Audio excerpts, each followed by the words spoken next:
what is up? This has been Falcon's Media Corner, and welcome back to another double movie review, aka After Us All, in which I'm going to be talking about two 2021 films that I did see in the past few weeks. So today I'll be reviewing on both Jakobs Wife and Lockdown. So let's kick off with Jakobs Wife. So Jakobs Wife, this was written and directed by Travis Stevens, and basically tells the story of this woman named Anne, played by Barbara Crampton, and basically she is married to this pastor, Jacob, played by Larry Fessenden. And what happens is basically she's been married to him for 30 years, and basically she's like grown tired of this until one day she encounters like the master, like special power and appetite of sorts, which basically she uses this. There's basically this power which involves a vampire, and it's kind of like making her more bold and bigger than ever. And however, there's a whole bunch of body counts that's happening throughout the entire film involving this vampire of sorts. So that's pretty much the story of Jakobs Wife. So for going into Jakobs Wife, I didn't even know much about the whole film going into it, because but for me going into it, I started hearing a few people talk, a small few amount of people talking about this movie on YouTube. So I was like, I'll give this a go, because I am a fan of horror films. I love horror. It's one of my favorite genres, next to superheroes, comedy, sci-fi, and teenage movies and all that kind of stuff. And I haven't seen much horror movies involving vampires, but there's a lot more I really want to see. But my favorite vampire movie of all time will have to be The Lost Boys by far. But I have seen a few other vampire films out there, like Interview with the Vampire with Tom Cruise, Queen of the Damned, and of course the Twilight movies.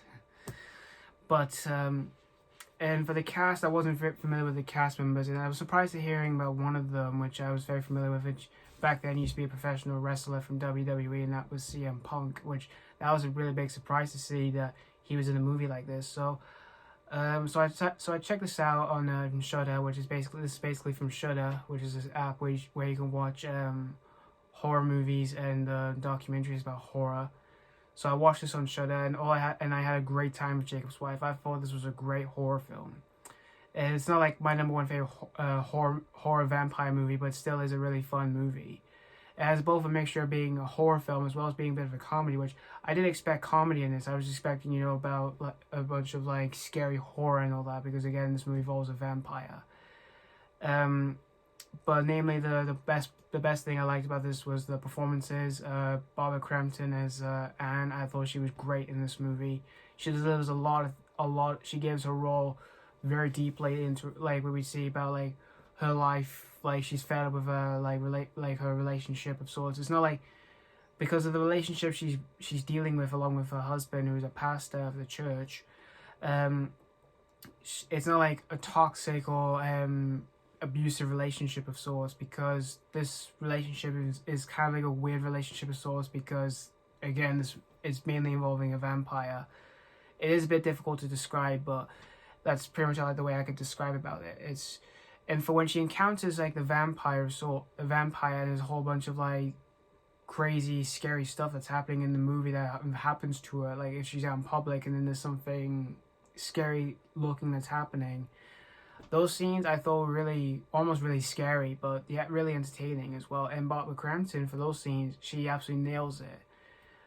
With of course, with the look on her face of what she's witnessing that's going on in the movie. And Barbara Crampton, I'd say that she's definitely good in horror films from what I've seen since this.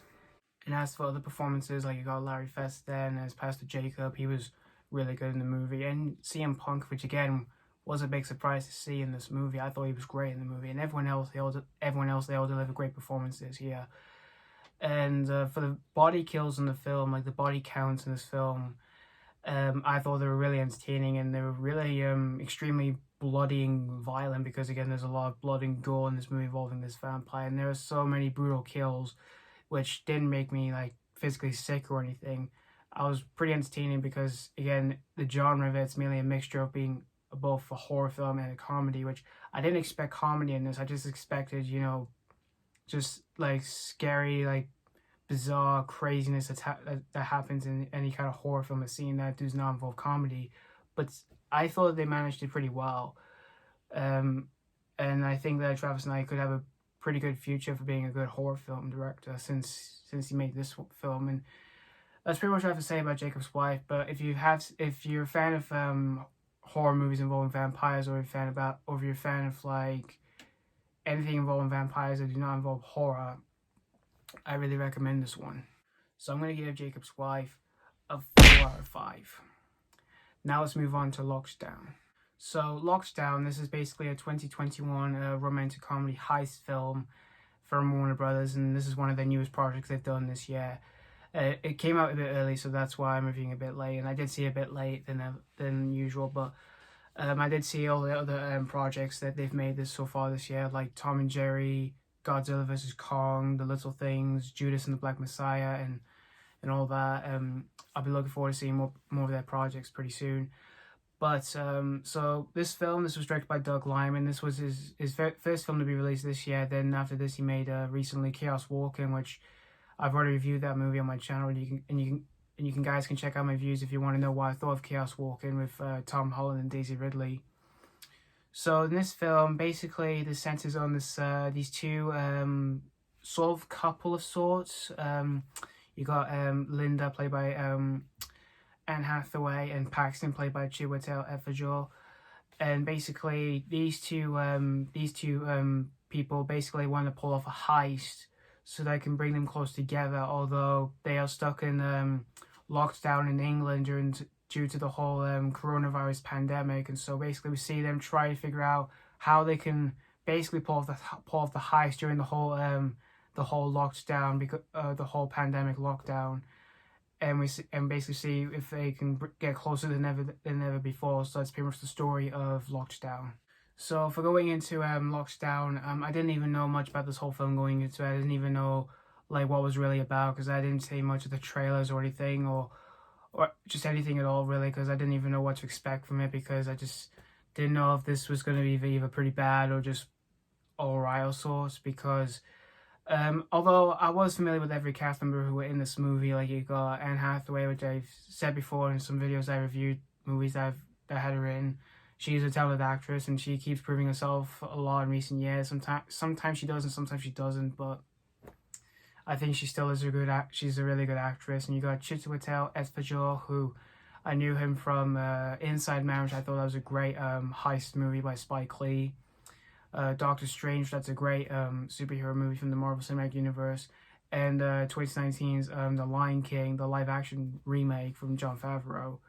Which that remake I thought was fine, but I thought he did a pretty good voice role as Scar, but he's nowhere near as good as Jeremy Irons from the original animated classic Disney. But I still think he's a great actor. And for other actors who I was surprised to see who are in this movie, you got Stephen Merchant, which he's a funny actor. I've seen him in a few things before. Ben Stiller, which I haven't seen him in a while, since like Zoolander 2 or sorts, but he is a funny actor, and he's one of my favorite comedians I grew up with, along with like Jim Carrey, the late Robin Williams, rest in peace, Eddie Murphy, and all that, and Will Ferrell and sorts. And you've got Sir Ben Kingsley as well, which I haven't seen him in a while, which I think he's a great actor. I need to see a couple more films he's been in. I want to see his Oscar-winning role in Gandhi, which I feel that's supposed to be a really great movie. And for the director, Doug Liman, I have seen a couple of his films. There's a couple more I do like to see that he's made, and I think he is a talented director. He has some misses under his belt, like Jumper and all that being one of them. And for hits such as the Born Identity, Edge of Tomorrow, Mr. and Mrs. Smith, and all that. He mostly makes big CGI, big action blockbusters, like he did with Edge of Tomorrow and The Born Identity. And he has made a few comedies, but I don't see him do much comedies, because I only seen a couple, but this is kind of like the second one I've seen that he's made, because again, I've only seen just kind of two of them, which are like Mr. and Mrs. Smith, which is mostly an action movie, but it's a mixture of comedy and all that. And now this movie, which is basically a romantic comedy, but as well as a heist film. And so I wanted to give this a watch because, I wanted to see a couple more big studio films this year, because I started seeing a few this year, like I said, when I saw Tom and Jerry or Chaos Walking or anything like that. So I watched this a couple weeks ago, and this movie, it was watchable. It wasn't awful, it wasn't terrible, it was just watchable for the most part from what I could say, from my views of the film. Because to me, it just kind of felt a bit forgettable and felt kind of almost a little bit boring to me. It didn't make me fall asleep or anything. I just nearly got bored for what was going on, really. But it was just mainly a story. It just felt extremely forgettable for me, involving, you know, a couple who want to get close together after the whole locked down situation that's going on, and they basically want to work together to pull off a heist. It felt pretty forgettable for me, and it just kind of it didn't pay my interest of what was really going on in the movie. But from all of that, the performances, you like I said, Anne Hathaway and Chiwetel Ejiofor, who play these two couple who pull the heist together in the movie. I thought they gave pretty solid performances for the most part, and everyone else, they all delivered pretty decent performances, like Ben Stiller, Stephen Merchant, Ben Kingsley, and Mindy Kaling, and all that. I thought everyone delivered pretty solid performances for the most part. But the comedy in this film, it wasn't really much entertaining comedy for me. There wasn't anything that didn't make me laugh or anything. There wasn't like any that made me angry. One made me like pull my hair out because of how terrible like the comedy was. It wasn't like that for me. It just felt extremely forgettable as well, and pretty bland as well. That to me, it just feels really boring and really forgettable for the most part. And when we do get to the heist, it almost had me a bit of interest, even though there's a bit of like I said, bland, forgettable comedy humor that happens in the movie. But still, though, Locks Down, it was watchable. It wasn't terrible. It wasn't awful. It's not the worst film I've seen this year, but it's just not that great of a movie. It's not Doug Liman's worst I've seen, but he is a talented director, and he has made he has made a few misses under his belt, but he still is a talented director, and I can't wait to see what else he does in the future. But if you're a fan of any of these actors like Anne Hathaway, Chiwetel Ejiofor, Ben Stiller, Stephen Merchant, Ben Kingsley, Mindy Kaling, or anyone else really, or the director himself, Doug Liman, this could be a one for you. I don't know. But that's pretty much what I have to say about Locks Down. So I'm going to give Locks Down a 2.5 out of 5. So yeah, thank you guys so much for watching for my double movie review, aka after I saw them both on Jakobs Wife and Locks Down. If you have seen any of these movies, if you've seen Jakobs Wife, let me know what you think of it. If you had a great time of it, or did you not really care for this one, or for Locks Down, did you enjoy it, or did you not, or did you just hate it? So yeah, again, thank you guys so much for watching. Stay tuned for my next review, which is going to be on Nobody. I just recently made a review for that, but I just wanted to do a re-review on this, make it a bit shorter, because I wanted to kind of make videos a bit short, but sometimes I keep getting ahead of myself sometimes in videos, so I apologize for that. But as always, this has been Foggins Media Corner signing off.